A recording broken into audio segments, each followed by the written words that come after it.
तो यार कहानी की शुरुआत में देखते हैं हम एक टीनेज लड़के को जो कि बहुत ज्यादा काइंड हार्टेड होता है और उसकी सेंस ऑफ स्मेल काफी ज्यादा अच्छी होती है और इसका नाम होता है तांजीरो कमादो। और इसकी फैमिली की बात करें तो इसकी फैमिली काफी बड़ी होती है जिसमें कि काफी सारे सिबलिंग्स होते हैं।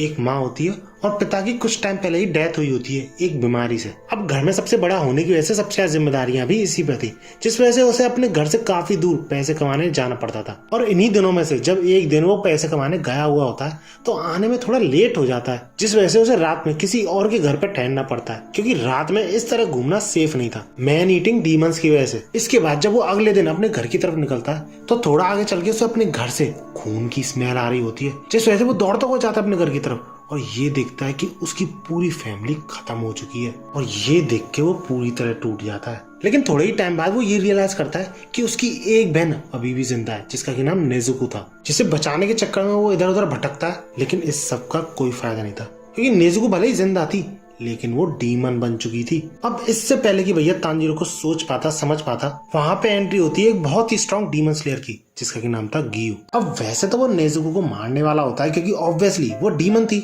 लेकिन तांजीरो और नेजुको के बीच का भाई बहन का बॉन्ड जो था उसे देख के वो काफी ज्यादा शॉक और सरप्राइज हो जाता है क्योंकि नेजुको डीमन होते हुए भी तांजीरो को बचाने की कोशिश करती है। जिसके बाद गियू तांजीरो को एक आदमी का पता देता है जो कि हेल्प कर सकता था उसकी डीमन स्लेयर बनने में और उसकी बहन को वापस इंसान बनाने के चांसेस को बढ़ाने में। और ये आदमी और कोई नहीं गियू का मास्टर था। तो इस तरह तांजीरो की डीमन स्लेयर बनने की जर्नी शुरू हो जाती है, जिसके दौरान सबसे पहले तो वो ट्रेन करता है और सीखता है वाटर ब्रीदिंग जिसकी की बेसिकली 10 फॉर्म्स होती हैं। And finally demon slayer corps को ज्वाइन करने के लिए फाइनल सिलेक्शन एग्जाम देता है और उससे जिंदा भी लौटता है एक बहुत बड़े और खतरनाक डीमन को हराने के बाद। बंदा नथिंग से समथिंग बन चुका है। अब इस जीत के बाद जैसे कि हर डीमन स्लेयर को एक तलवार दी जाती है, तांजीरो को भी मिलती है एक निशरिंग स्वॉर्ड जो कि सनलाइट एनर्जी को एब्जॉर्ब करने की कैपेबिलिटी रखती है और जिस वजह से डीमंस को स्ले करना काफी ज्यादा आसान हो जाता है क्योंकि डीमंस को मारने के दो ही तरीके हैं, पहला सनलाइट और दूसरा निशरिंग स्वॉर्ड के थ्रू उनका गला काट देना। इसके तुरंत ही बाद तांजीरो को अपने पहले ऑर्डर्स मिलते हैं एज अ डीमन स्लेयर, जिसके अकॉर्डिंग उसे एक टाउन में जाना था जहाँ पर की अचानक से लड़कियां गायब हो रही है। ऑब्वियसली उसके पीछे डीमन था क्योंकि रात में गायब हो रही थी ना सब। और जब वहां जाके तांजीरो उस डीमन को फेस करता है तब जाके हमें पहली बार किबुत्सुजी मुजान के बारे में पता चलता है क्योंकि एक तरीके से डीमन किंग था और इन सारे डीमंस को कंट्रोल करता था, लेकिन कोई भी डीमन उसका नाम नहीं ले सकता था क्योंकि ऐसा होने पर तुरंत ही वो डीमन मर जाएगा। अब रही बात नेजुको की, तो वो काफी महीनों तक स्लीप में चली जाया करती थी, जिस वजह से तांजीरो का मास्टर ये गैस करता है कि जैसे बाकी सारे डीमंस फ्लैश खा के अपनी एनर्जी रिप्लेनिश करते हैं, उसके ऑल्टरनेटिवली नेजुको स्लीप के थ्रू ऐसा करती है। अब इस मिशन के तुरंत ही बाद तांजीरो को एक और मिशन मिलता है और इस मिशन पर तांजीरो को पहली बार वही सेंट आती है जो सेंट उसके घर पर प्रेजेंट थी, यानी उसी आदमी की सेंट जिसने की उसकी पूरी फैमिली को मारा था। और जब वो उस सेंट को फॉलो करता है तो पहली बार तांजीरो और मुजान का एनकाउंटर होता है। लेकिन शॉकिंग ये था कि मुजान के हाथ में एक बच्ची थी जो कि पूरी तरीके से इंसान थी और ये चीज देख के तांजीरो कंप्लीटली शॉक हो जाता है क्योंकि डीमंस को क्रिएट करने वाला इंसानों के बीच इंसान की तरह रह रहा है। अब क्योंकि तांजीरो ने मुजान को बहुत क्राउडेड एरिया में पकड़ा था जहाँ पर मुजान अपने ट्रू सेल्फ को शो नहीं कर सकता था, तो तांजीरो का ध्यान भटकाने के लिए वहाँ पे एक इंसान को डीमन में कन्वर्ट कर देता है तांजीरो की आंखों के सामने। और उसी आदमी से बचाने के दौरान तांजीरो मिलता है एक ऐसी औरत से जो कि होती तो डीमन है लेकिन मुजान का नाम ले सकती थी और इवन उसे मारने का तरीका भी निकाल रही होती है। इसके बाद हम ये देखते हैं कि मुजान की लिटरली फट चुकी होती है, not because of Tanjiro, because of his earrings, क्योंकि वो इयररिंग्स एक ऐसे बंदे की थी जिससे कि बचकर मुजान दुम दबा के भागा था और इसलिए वो तांजीरो को मारने के लिए दो डीमंस भी भेजता है जिनको कि एट द एंड बड़ी मुश्किलों से तांजीरो और नेजुको दोनों मिलकर हरा भी देते हैं। और इसी फाइट के दौरान हमें 12 किजुकी के बारे में भी पता चलता है, यानी अपर मून्स और लोअर मून्स। और लेडी तमायो जो कि वही डीमन औरत थी वो ये भी बताती है कि अपर मून्स और लोअर मून्स तो इससे भी कई ज्यादा पावरफुल है, जिनमें से टॉप 3 अपर मून्स पे तो मैंने वीडियो बना रखी है अपने दूसरे चैनल पे इफ यू वांट। इसके बाद तांजीरो जब नेक्स्ट मिशन पे होता है तो वो मिलता है जेनेत्सु से जो कि रो रहा होता है और एक लड़की से शादी करने की भीख मांग रहा होता है और वो लड़की भी लाइक चल बोजड़ी।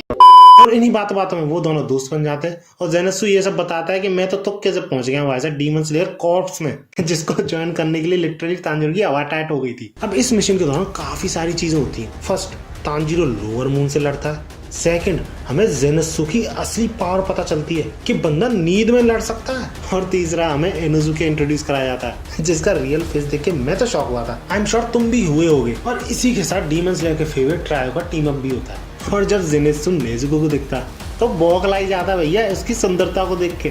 और इसी सीन पे बेस तुमने काफी सारी मीम क्लिप्स भी देखी होंगी। इसके बाद उन तीनों को एक साथ एक ही मिशन पे भेजा जाता है, क्योंकि उस मिशन पे और भी कई डीमन स्लेयर्स गए, लेकिन कोई भी सक्सेस के साथ नहीं लौटा है, क्योंकि ये जो मिशन था उस पर इन तीनों का सामना होने वाला था लोअर मून 5 यूई से, जिस बंदे ने लिटरली अपनी पूरी फैमिली बना ली थी डीमंस की। और इसके साथ बैटल में यूं समझ लो तांजीरो, इनोजुके और जेनेत्सु तीनों मर जाते अगर वहाँ पे हर्षराज उनको सेव करने नहीं पहुंचते, क्योंकि शिनोबु ने जेनेत्सु पे जो पॉइजन काम कर रहा था उसको काफी ज्यादा स्लो कर लिया था, जिस वजह से वो बच पाया था। और जब तांजीरो रयू को अकेला फेस कर रहा होता है तो यही लग रहा होता है कि काफी मुश्किलों के बाद भी तांजीरो हरा ही देगा, लेकिन नहीं, क्योंकि इसी फाइट के दौरान उसने फायर ब्रीदिंग भी यूज करी थी और नेजुको ने अपनी डीमन आर्ट भी यूज करी थी, लेकिन फिर भी वो उसे नहीं हरा पाए थे जब तक वाटर हशीरा गियू वहाँ पे नहीं पहुंचा था। और रही बात इनोजुके की, जो कि बहुत ही खतरनाक अपोनेंट से फाइट कर रहा होता है और ऑलमोस्ट मरने ही वाला होता है, लेकिन उसे भी गियू ही बचाता है। अब इस सब के बाद ये मिशन तो एंड हो जाता है, लेकिन प्रॉब्लम तब खड़ी होती है जब इंसेक्ट हशीरा शिनोबु नेजुको को मारने की कोशिश करती है। लेकिन भैया वो तो शुक्र है गियू का, जो कि प्रोटेक्ट कर रहा होता है उसे, नहीं तो नेजुको का तो खत्म, bye bye, tata, good bye, गया।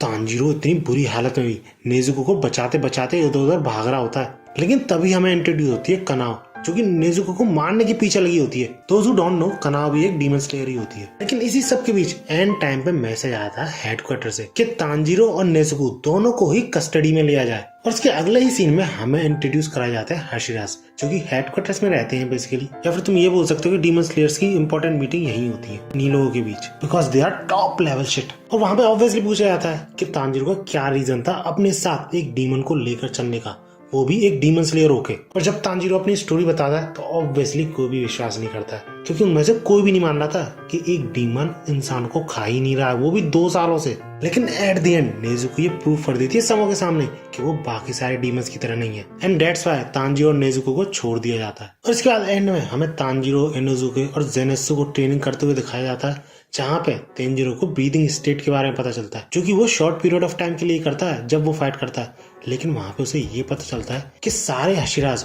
और कनाव सब के सब 24/7 इस स्टेट में रहते हैं, और यही one of the main reason है तांजीरो और उन सब में इतना बड़ा डिफरेंस होने का। That's it. इसी सब के बाद सीजन 1 का एंड हो जाता है। वीडियो अच्छी लगी तो लाइक जरूर करना, ऐसी वीडियोस के लिए मेरे चैनल को सब्सक्राइब जरूर करना, और कमेंट से मुझे ये जरूर बताना कि अगली वीडियो किस एनिमे पे होनी चाहिए, एटलीस्ट जिसका एक सीजन तो कंप्लीट हो चुका हो। जिस एनिमे पे सबसे ज्यादा कमेंट्स होंगे या फिर लाइक्स होंगे उसी एनिमे पे अगली वीडियो आएगी। और एनिमे में काफी ज्यादा इंटरेस्टेड हो तो मेरे सेकंड चैनल को भी चेकआउट कर सकते हो। और भागो।